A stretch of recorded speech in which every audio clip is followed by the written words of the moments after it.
You are listening to a Pod Bros exclusive.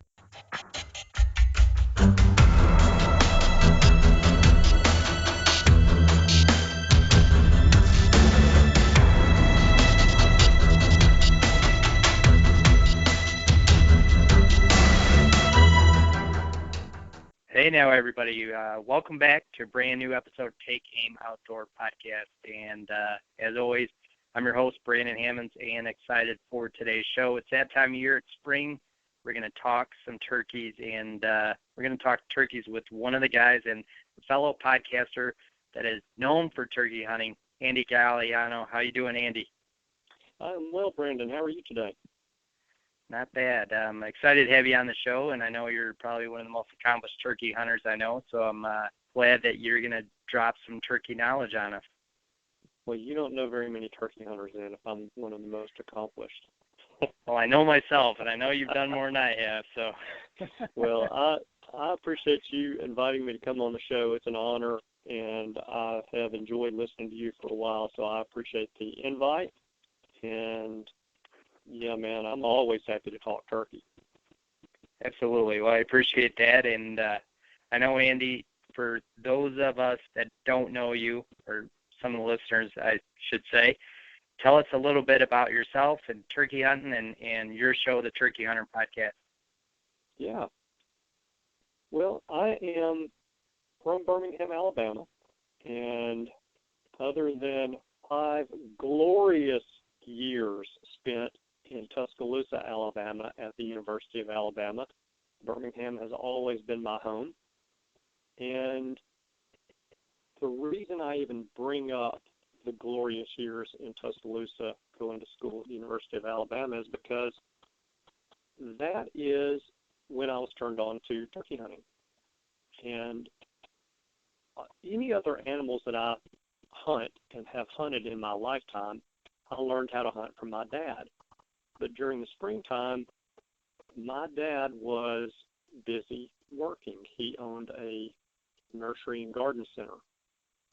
So in the spring, he's working 10, 12 hours a day.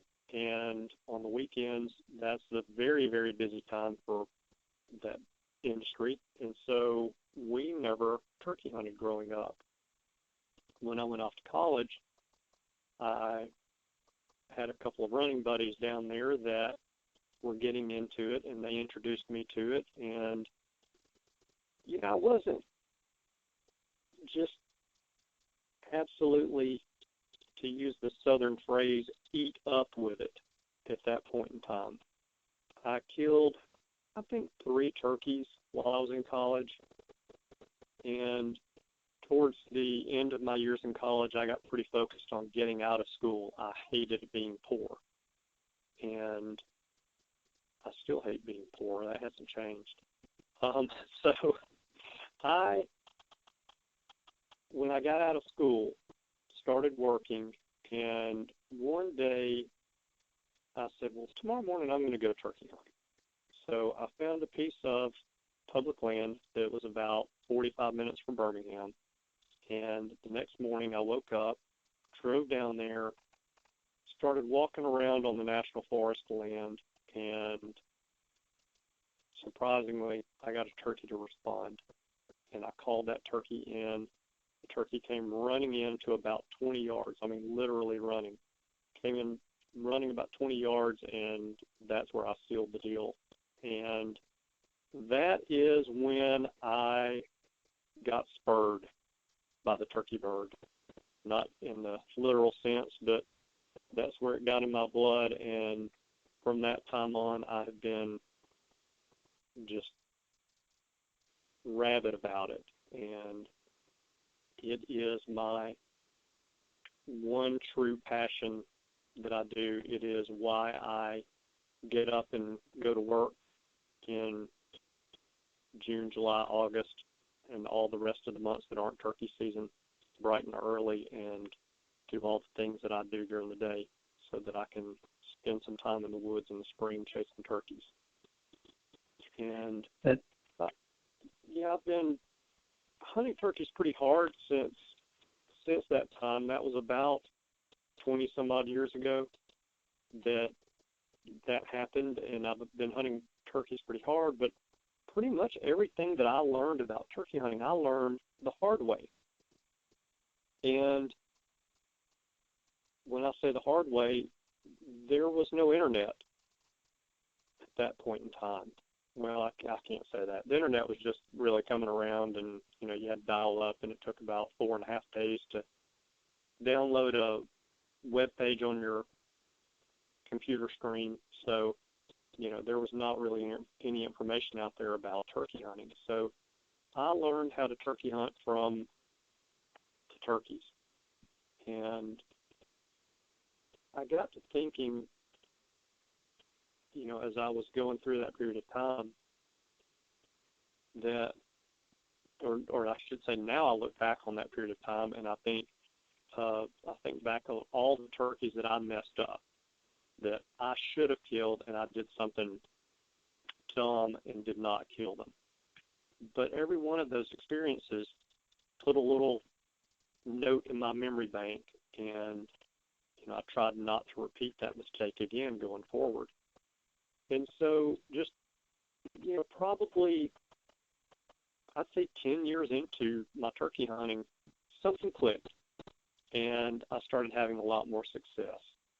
And it really boils down to two pieces of advice that I got from a couple of different turkey hunters, and I'll be glad to share that advice in a little bit.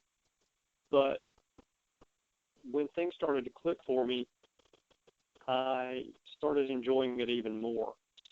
And just over the years, I have enjoyed taking new hunters hunting and teaching them how to hunt.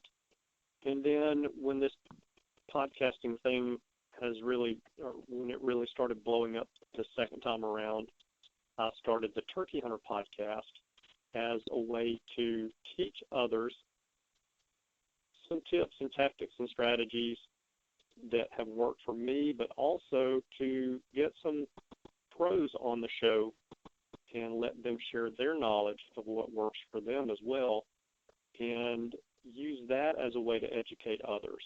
Maybe it's people who have just gotten into the sport, or people who have been hunting for 4 or 5 years and have not had much luck. And, I've even got people who listen to the show who've been turkey hunting for longer than I have, 25, 30 years, and just are like me and just infected with it. And they listen to the show to get their fix during the off season. So that's really how the Turkey Hunter podcast came about. It is a weekly show. It's on iTunes, Stitcher Radio, and Player FM. It's on the Outdoor Podcast channel as well, and a couple of other of the podcast players out there. It's also on my website, which is www.imturkeyhunting.com. imturkeyhunting.com. So, did I tell you too much? No, man, absolutely not. I enjoy listening to this. I love to get what I call the origins of a hunter. I love to know what, as you said, ate you up with it. I love that kind of info, and it when people talk like that and share that kind of passion, it gives you some kind of credential. You know what I mean? And it tells people that, that's how I feel, and maybe I'm going to start checking in with this guy and checking out this turkey hunting hitman, so to speak. Yeah. Well, it's one of those things that, on my website, the homepage on my website, I'm not going to be able to tell you exactly what it says, but it says something to the extent of, "Hi, my name's Andy," or it says that you will never hear me say that, "Hi, my name is Andy, and I'm a turkey hunter," as the first step in a 12-step recovery process, because I don't want to recover. I don't want to kick this habit I have. I love it. And all of my friends and family who are near and dear to me know how passionate I am about it, and they understand when springtime rolls around, they're not going to see me very much. And that is, it's what keeps me going. Like I said, it's why I do what I do the other 10 and a half months out of the year. So, Andy, let me back up just a little bit. So you got to go in college with a couple buddies, and then just from listening, so just that experience alone, you're like, I'm going to keep this up. I'm going to keep going. So pretty much you just said, I'm going to take it in my own hands, and if I'm by myself, who cares? I'm going to go learn what this is all about, pretty much. Oh, absolutely. Yeah. I mean, I was not very good at calling. In fact, when I went and on the public land and called that turkey and killed it, the very first bird I called in for myself, I had one turkey call in my vest. And I probably knew how to make 2 or 3 calls. And I think really what's key about beginner turkey hunters and turkey hunting is that the beginners always get this information from the experts and the pros saying that turkey hunting is so hard. It is extremely difficult. The birds are way smarter than you are, that you'll never kill one, and blah, blah, blah, blah, blah. The bottom line is a turkey is just a turkey. And I think that we make the sport a lot harder than it has to be. So, that's something that I address a good bit on the podcast is that, a turkey's got just a few basic needs in its life. That is to avoid danger, to sleep, to eat, and to breed. And if you know those 4 things about turkeys, then there's no reason why you shouldn't be killing turkeys. We do make it a lot harder than it really is by not getting close enough to turkeys when they're gobbling in the woods and not knowing what it is that can hang a turkey up and things like that. And so, a little bit of education goes a long way, but yeah, I'm stubborn enough to where I was not going to let my ignorance at that point in time keep me out of the woods. There's something very, what's the word I'm looking for, very spiritual about not just turkey hunting, but being in the woods in the springtime and watching not only the woods come alive after a long winter's nap, but watching the world wake up every single day at daylight and watching the woods come back to life in that manner as well. So I enjoyed that part of it, and that's something I will never get over. So that's a driving force for me to get out into the woods every day as well. Andy, I think it's funny that you said that about a lot of the pros, and we make it out so hard. But what you said is completely true, and it's kind of true with any animal you hunt, is they survive on those skills, and those skills to them mean life and death. So they're very, very good at it. And we can take all this nonsense out, and some of it I really do believe is industry-driven. Somebody wants you to always want more, to get more knowledge, to follow that person, and or learn about this product or that product. But what you're saying, man, really I think should hit home with the listeners, because it is really about that. They have to eat, they have to sleep, and they have to have spots that they feel secure. And once a year they get to breed. So if we can manage to focus on those items when you go hunting, like you said, Andy, I think you're just going to be such a better hunter the next year, the next day, 2 weeks from now. I think people just put so much pressure on themselves that we forget to pay attention to the animal we're hunting. Very true. Very true. we're so busy going from spot to spot, stopping and calling for 5 or 10 minutes, and, the word that's so commonly used is running and gunning, when we really should be stopping, looking, and listening. Because when you're running and gunning, you're blowing so many birds out of the woods that you don't even know you're blowing them out because you're not paying attention to what's around you. And if you'll slow down and take your time, especially early season, and I know for the Southeast, we've been hunting now for 15, 17, 18 days in Alabama.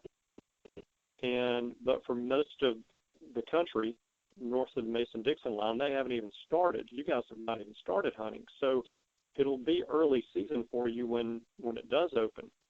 And it's very important just to slow down and listen. Get in the areas where turkeys are, where you know they're using those areas.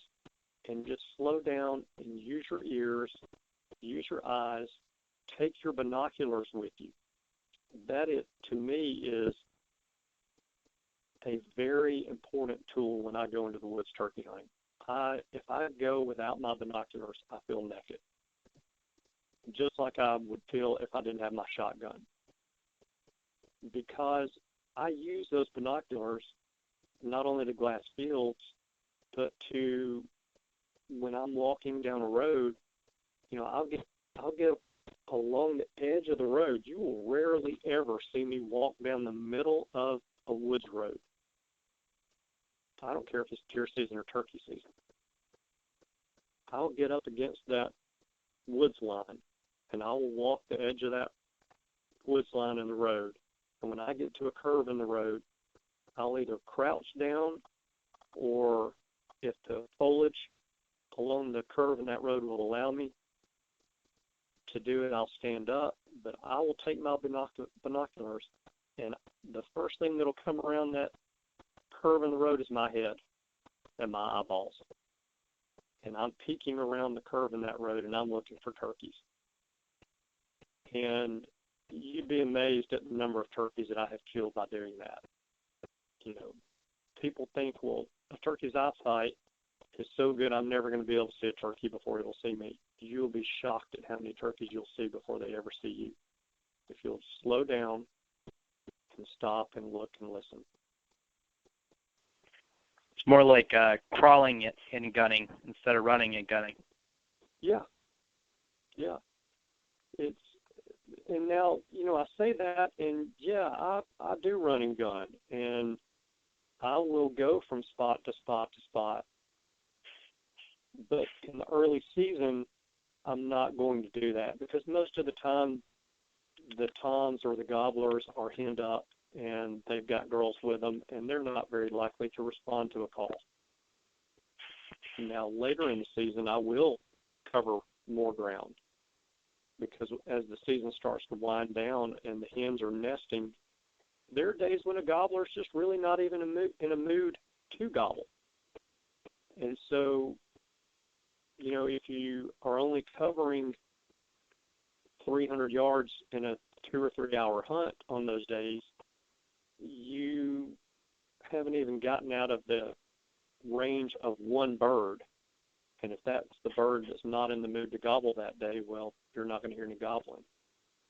So later in the season, I do like to cover more ground, and I like to move a little bit more and call a little bit more from spot to spot, because the turkeys have dispersed more. They're spread out. The hens are nesting in their nesting habitat, and the gobblers or the toms are covering some ground near those areas looking for girls that still want to hook up and go out on a date.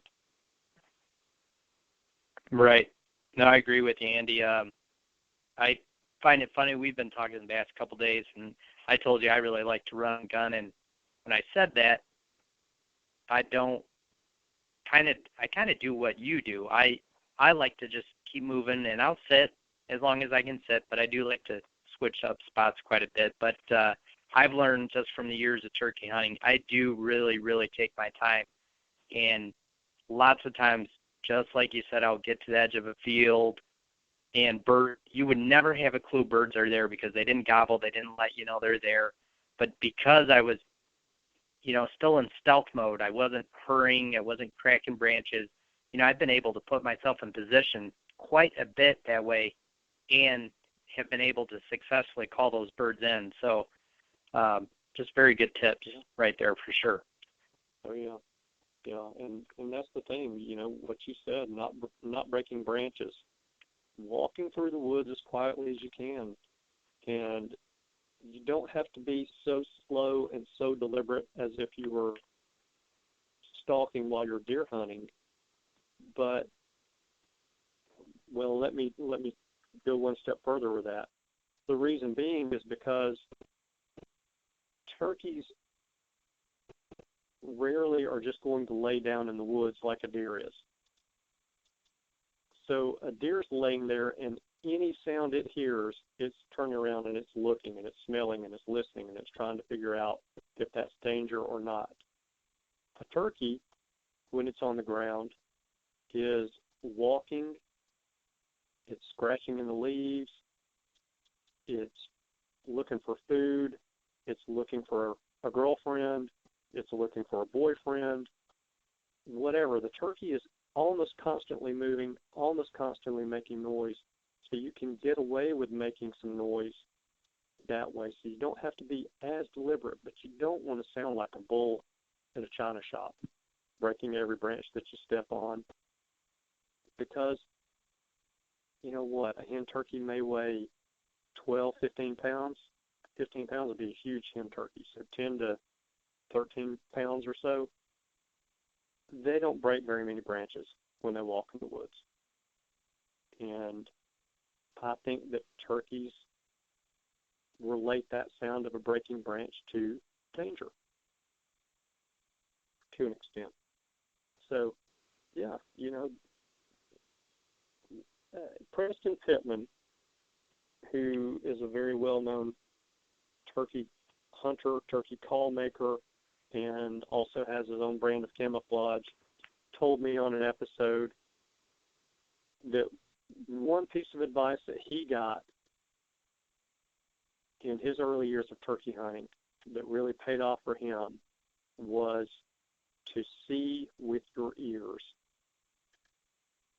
And I think that's great advice. I think that's something that if everyone listening to the show will do, that advice right there by itself will help them to kill one turkey this year. I will guarantee you.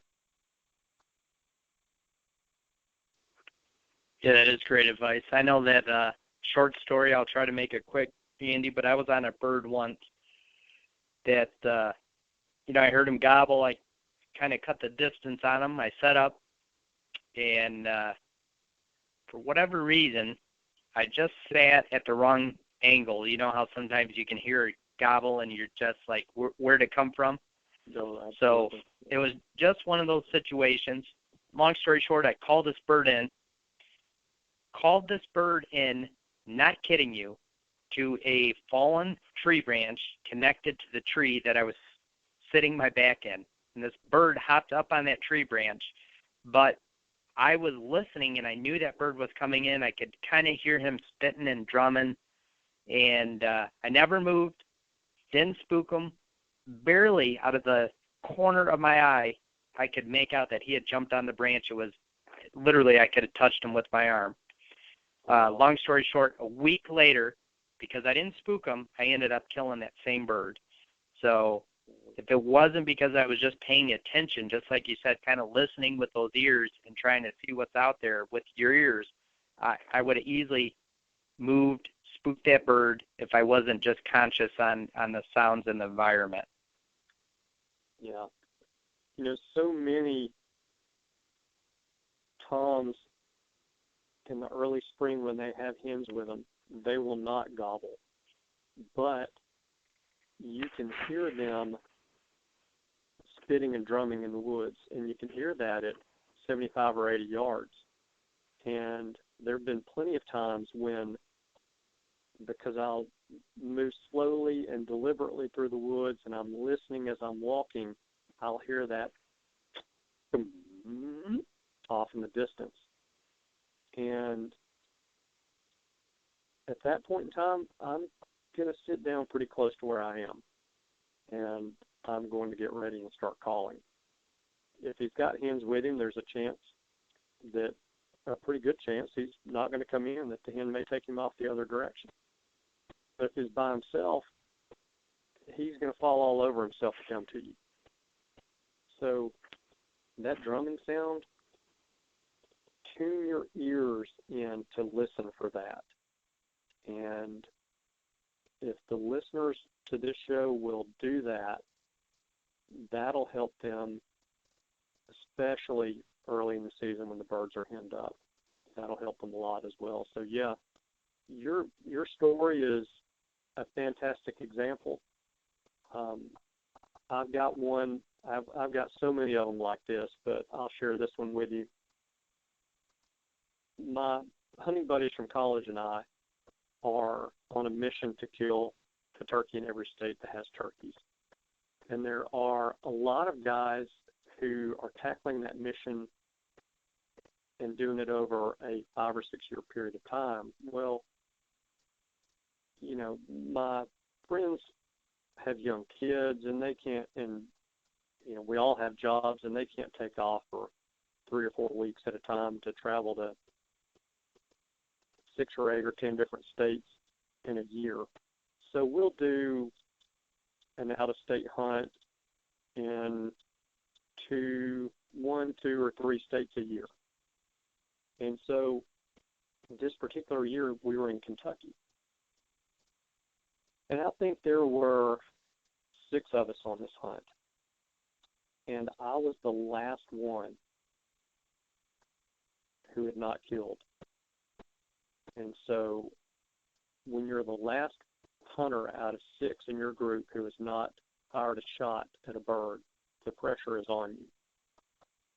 So one day about 10 o'clock, I told my buddy John, I said, take me down to the bottom. There's a hill that the camp house sat on. And down in the bottom below that hill was an area where we would drive through and we would see hens and gobblers there at pretty much any point during the day. So John said, okay. I said, just drive me down to the bottom and just drop me off and keep your phone close by. He said, all right. So we ride down in the truck, get down to the bottom. I get out and I said, turn around and go back to the camp the way that you came in. He said, okay. So I take off walking, and I'm walking away from the direction we drove in. So John goes back towards the camp, and I go in the opposite direction, further down the road away from the camp. The second curve in the road I came to, I stop, and I'm about to glass around the curve in the road, and I hear, and so I took about 2 steps backwards and about 5 steps into the woods, found a good tree to sit down on, sat down, and I made 2 or 3 clucks, and the turkey steps out from around the curve in the road, and my hunt was over. And that's a bird that I would not have killed had I not been paying attention to what was going on around me. And they're just, your story is a perfect example. That was a perfect example, and there are hundreds of them. So, early season, that's my big thing to do, is just slow down. Enjoy the woods in the springtime. Enjoy the flowers, the trees that are blooming, the flowers that are blooming. Enjoy, if you run across a rat snake or something, stop and look at it.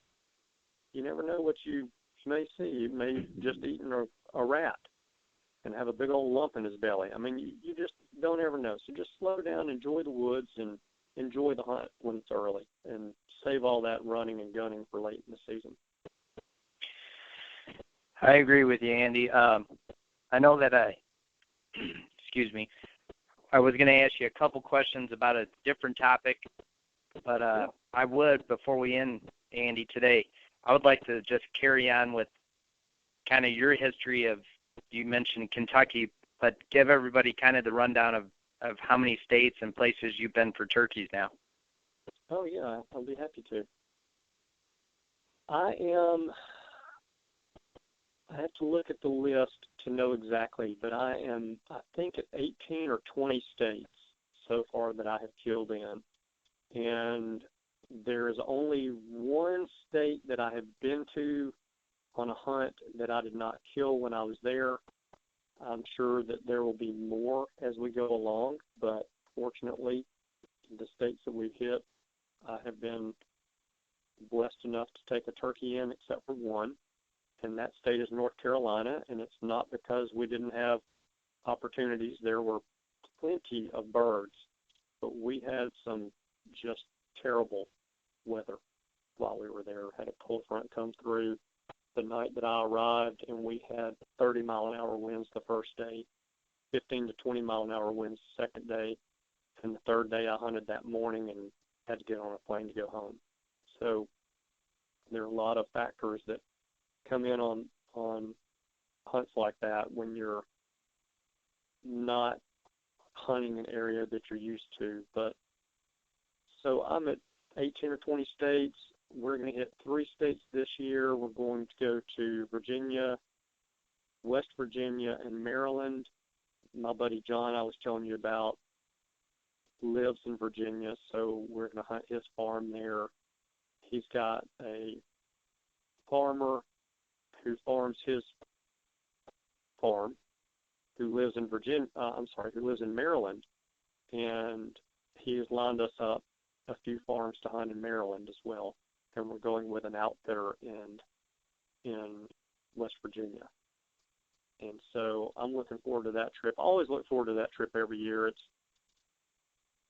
We use that as a way to extend our turkey hunting season, because, in the southeast, our season comes in so early. We usually will travel north or travel west in the month of May to extend our season and give us another week or 10 days of hunting. In those trips, in those 20 states, I have completed 3 Grand Slams. I lack, 2 Osceolas from having 5 Grand Slams.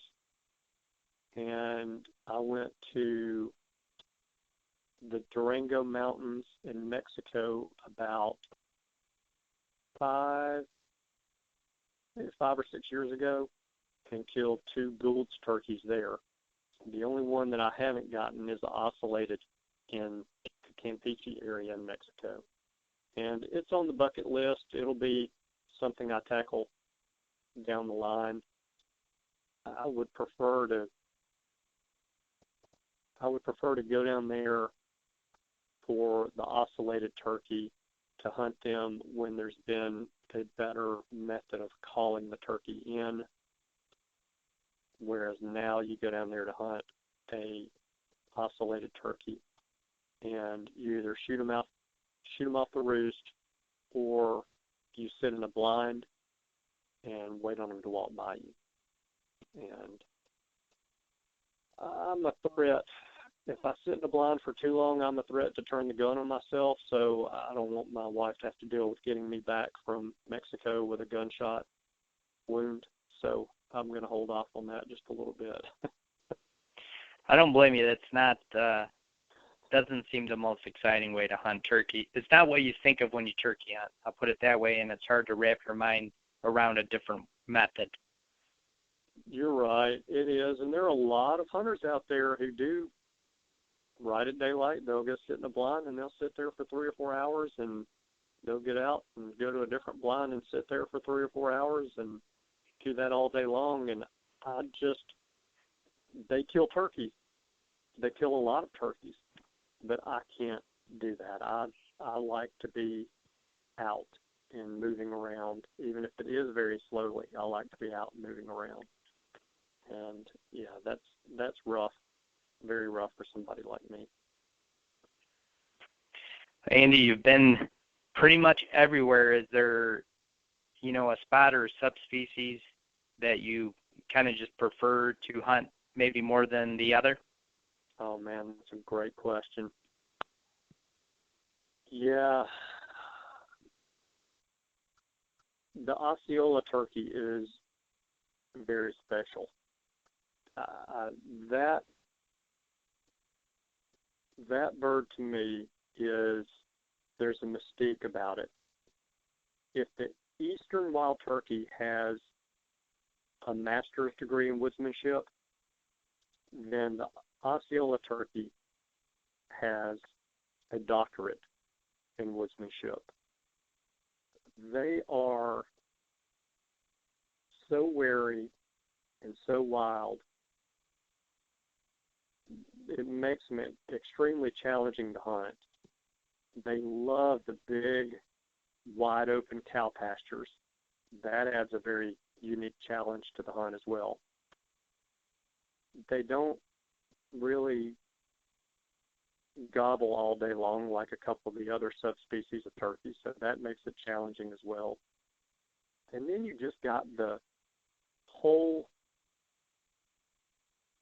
picture of imagining the Seminole Indians out there in the swamps hunting those birds. And, I can picture that when I'm down there, because so much of that land, when you get into the swamp in South Florida, it has not changed. I can imagine there are trees in there, there are oaks in there, and palms in there that have been there for 200 years, 300 years. And I know that there have been Seminole Indians to come through there and hunt those same, well, not those same turkeys, but that same subspecies of turkeys. So that's pretty cool. That's just a great place to go and hunt. So the Osceola is a special one to me. But if you said, I'm going to pay for you to go hunt anywhere you want to go hunt and hunt a subspecies of turkeys that you want to hunt, and I'm going to send you there for 3 days, that would be a very, very tough decision for me. It would be between the Merriam's turkey and the Osceola, and I probably today, and it may be a different answer tomorrow, but today I'm going to say I would go hunt the Merriam's. They're such a beautiful bird, and being out in the West, in Nebraska, Wyoming, Montana, South Dakota, it is just absolutely gorgeous country, and you're hunting one of the most gorgeous birds that we have in the country in that area. And so yeah, I agree. They gobble well, they come to calling well, they decoy well, they make you feel like you're one of the best turkey hunters in the world. And after fooling with stubborn Easterns pretty much every day for 45 days, man, I love those Merriams. Makes you feel good. It does. It does. And they're just so fun to hunt. I love, and I know everyone listening to the show is the same way. And Brandon, I know you're the same way as well. I love to hear turkeys gobble. And the Merriam's turkey has a little bit different sounding gobble than the Eastern does, but I don't care. It's still a turkey gobbling, and I absolutely love it. They'll gobble an hour before daylight. They'll gobble at 12 o'clock. They'll gobble at 4 o'clock in the afternoon. They'll gobble when they fly up on the roost, and they'll gobble an hour after daylight. They just love to gobble. And I love that they love to gobble. So yeah, today, that I'm is gonna super say cool. Merriams. Yeah. Yeah, I don't blame you. Yeah. That is exciting. But seriously, though, if you ask me tomorrow, I may say the Osceola. Yeah. Well, Andy, man, it's been a great time talking to you today. Could you give us real quick, where to find the podcast one more time, and your website and a Facebook or Twitter? Yeah, absolutely. And, Brandon, I appreciate you letting me come on the show. And like I said when we started, I always enjoy talking turkey. And for you letting me come on the show today, for you having me as a guest, I've got something special for your listeners. If they will send a text message to the number 44222, and the message that they need to send is the word mistakes, mistakes, mistakes. If they send a text, if they will text the word mistakes to the number 44222, I'm going to send them a document that I put together, a report that I put together, that is the 5 most common mistakes that beginning and experienced turkey hunters make. So any of the listeners who are getting ready to go out into the woods or whose season has just started, this is going to be a great reminder for those experienced hunters and a great learning tool for those beginning hunters to know, okay, I don't need to do this. Here's what I need to do instead. And so it's a short read. It's maybe, 8-10 pages, and is very informal, but it's full of tips that I think can make anyone listening a better turkey hunter. And so I want to offer that to your listeners free of charge, even though they're going to text to that number. I'm not collecting phone numbers. They will not get a recorded call or a telemarketing call or anything from entering their phone number or from texting this phone number to get this report. They will have to enter their email address in order to get the report, but I promise them their email address will not be sold, and all they will ever get from me via email will be turkey hunting related information. And if they ever want to opt out, it's easy. You click opt out and you're out, and it's just that simple. So I do want to offer that to everybody listening to the show. I think they'll get a lot of benefit out of it. If they want to listen to the Turkey Hunter podcast, it's on iTunes, Stitcher Radio, Player FM, a couple of other podcast services out there. It's also on my website, www.iamturkeyhunting.com. And if they want to reach out to me and contact me, they can do that via Twitter, where my handle is @TurkeyHitman. They can follow me on Instagram. And I've just started Instagram. I want to say the handle on Instagram is the Turkey Hunter Podcast. And then on Facebook, the Facebook fan page is I Am Turkey Hunting, and they can search for that on Facebook and find it there as well. I've done a poor job of branding and having everything be the same name, but it's because Twitter only gives you a certain number of characters to put for your handle. So the Turkey Hunter Podcast was too long, so I had to come up with something else. Facebook, one of these days I'll start a Turkey Hunter Podcast page. I just haven't done it yet, because I actually started the website before I started the podcast. So that's why the Facebook fan page is the way it is. But no, understandable, Andy, and I'll try to add as much of those items in the show notes for today's show.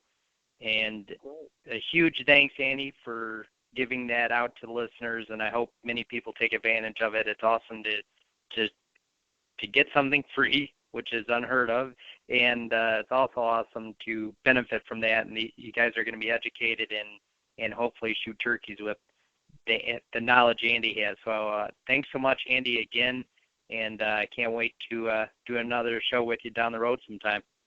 That'd be great, Brendan. All you have to do is say the word. I always love to talk turkey, so just let me know when, and I'm there. Awesome, will do. Thank you again for having me on the show. No problem, thanks. And boys and girls, as you know, every Tuesday we're live on the Outdoor Podcast channel, live on iTunes and podbros.com. Make sure you check it out. Make sure you leave us a review. And, of course, we'll see you guys down the trail next week.